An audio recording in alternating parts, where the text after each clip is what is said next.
the extent of chemical pollution in Britain's longest river can tonight be laid bare as ITV News Central is given an exclusive first look at a damning report from the Anglers Trust. After our investigation into the state of rivers across the Midlands, anglers in Worcestershire rang the alarm about the growing problems along the River Severn. Since then, the Angling Trust ran a pilot project testing water quality along the full length of the river. And a year on, it says the results are shocking. Ever since he was 6 years old, Andy Jones has fished along the River Severn in and around Shrewsbury.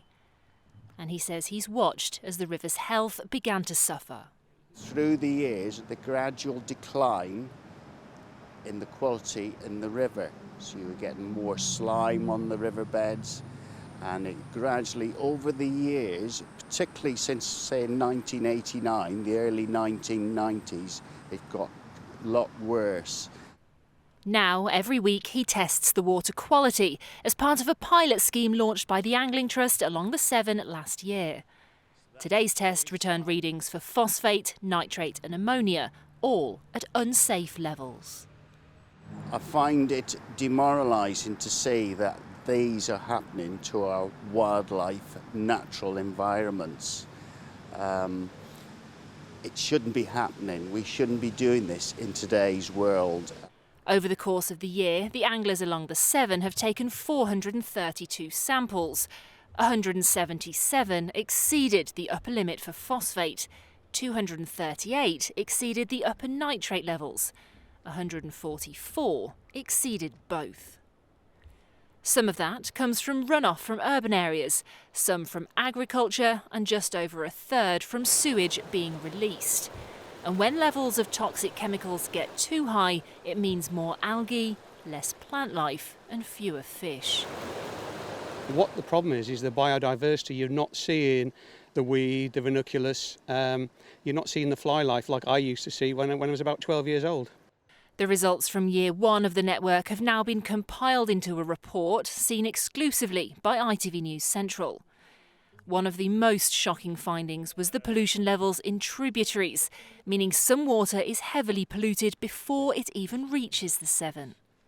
Particular hotspots were the River Alne in Warwickshire, the Avon in Evesham and the Leadon in Gloucestershire. It's not just one or two places, isolated incidences. It's really endemic throughout the catchment. I think at one level it's deeply saddening.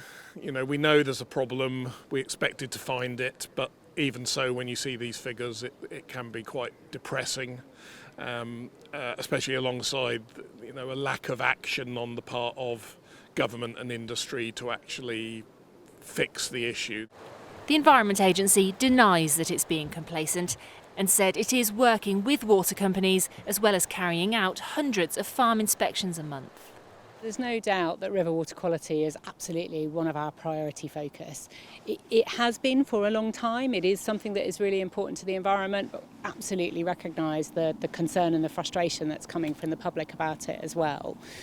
There are multiple different sources that are contributing to that, and we are working with all of those sources to be able to understand how they can mitigate that impact and to take action where we need to.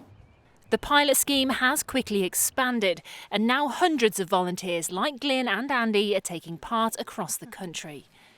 And the Angling Trust says the results seen on the Severn are being repeated elsewhere, a worrying insight into the scale of the crisis facing Britain's rivers.